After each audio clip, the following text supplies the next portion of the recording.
Matsyendranath and Dattatreya have been held as the greatest yogis in the tradition. A pot, a jug of wine on one lap and a young woman on his other lap. He just looked. Dattatreya looked drunk. This is a demo for Parashuram, because he's a man of immense capabilities.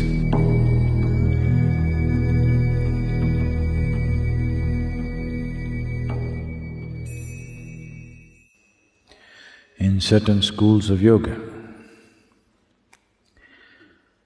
they classify yogis into three categories. These are referred to as Mandha, Madhyama and Uttama. Mandha means he has tasted what it means to be conscious. He has tasted the source of creation, he has known the oneness, but not able to keep it throughout the day. He needs to remind himself. When he reminds himself, when he's aware, he's there. When he is not aware, he loses that whole experience. Nobody can be effortfully conscious for 24 hours. If you're making an effort to be conscious, if you can manage it for a few seconds or minutes, it's a big thing. Otherwise it'll go all over the place. So the first stage of a yogi is called Mandha. The second stage of the yogi is called Madhyama, that means medium.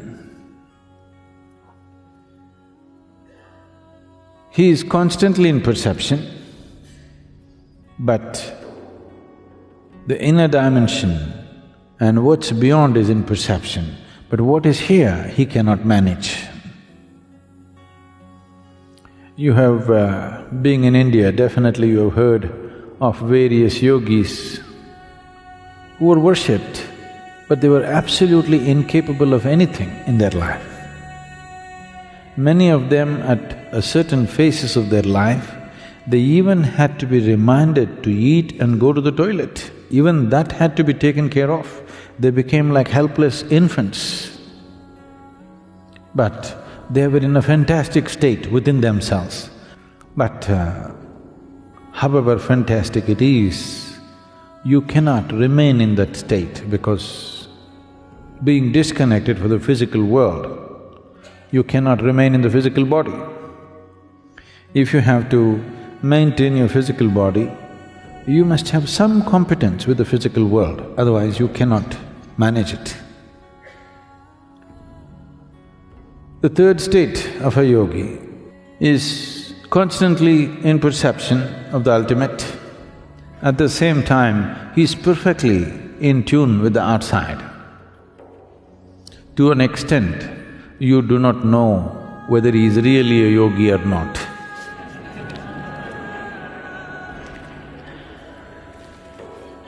Dattatreya, you heard of Dattatreya? Dattatreya? Oh, that's some good news. Because Matsyendranath and Dattatreya have been held as the greatest yogis in the tradition among all a galaxy of realized beings. These two have been held as the greatest among them. Matsyendranath, because of the way he existed, people consider him as the reincarnation of Shiva. With Dattatreya, people around him said he is the reincarnation of Shiva, Vishnu and Brahma at once. This is people's way of expressing it. When they saw something about that person, though he's in the human form, nothing human at all. This doesn't mean he's inhuman. Yes, definitely not human.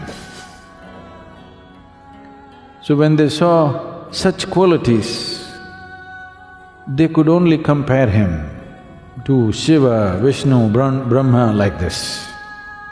They said he is the reincarnation of all the three. So sometimes you will see Dattatreya's images with 3 heads because he is the reincarnation of all the three. Dattatreya lived a very enigmatic life. Even today, the clan which grew out of him, they follow certain things, a powerful clan. You might have… definitely you heard of Kanfats. These are the worshippers of Dattatreya. Even today they walk around with black dogs. Dattatreya always had black dogs around him, spotlessly black. I will not go into this dog business. There's a whole lot of things about it. He used dog in a certain way. You know, if you have a dog at home, he's little more perceptive than you. Yes or no? In smell, in hearing, in vision, he seems to be little better than you. So Dattatreya took the dog to a different level and he chose those dogs which were completely jet black. Even today, the Kanfats have these dogs with them. They won't let their dogs walk, they will carry them on their shoulders and walk, big dogs.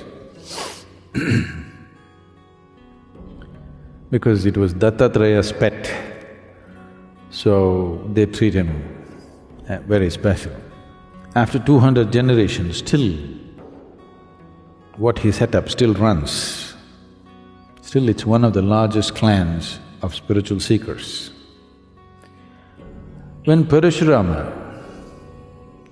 the axe hacker, anything that he saw, he hacked up with his axe, including his mother.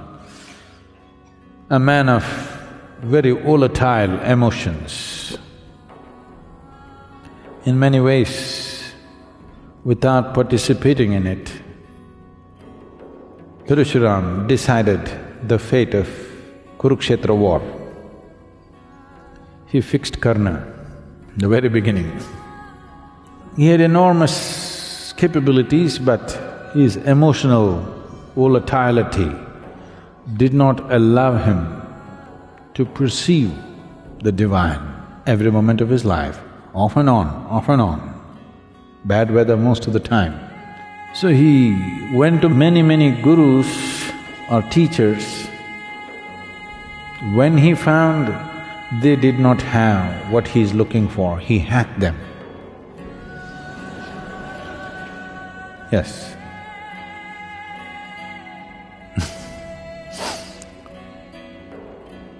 And then he came towards Dattatreya. People told him, Dattatreya is your answer.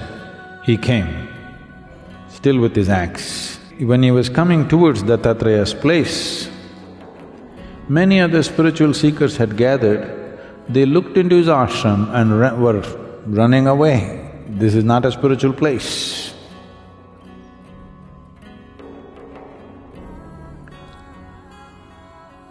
When Parashuram walked in to Dattatreya's abode, he looked.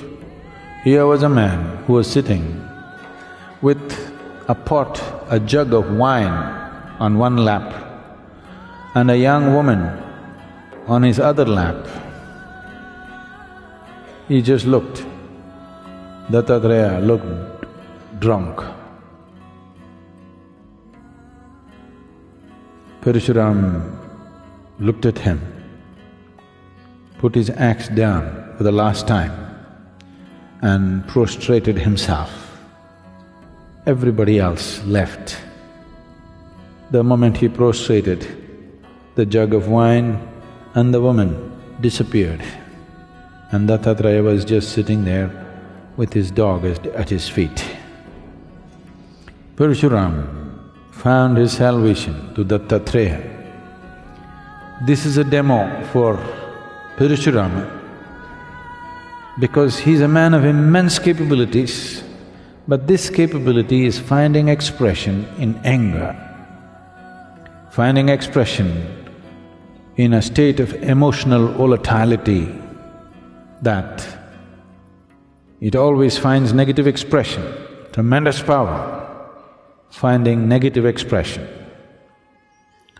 So Dattatreya employed a certain ploy, and when Parashurama could see beyond the wine and the woman and his drunkenness and still know that Dattatreya was constantly in touch with the divine,